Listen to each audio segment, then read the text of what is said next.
Ja. Hier ist Laschitzky Dmitri, möchte ein Schweißgerät präsentieren, den ich jetzt gerade zusammengebaut habe. Und jetzt möchte ich hier ganz normale Schraube erwärmen.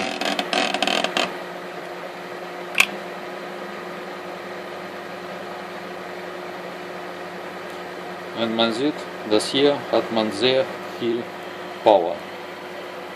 Danke.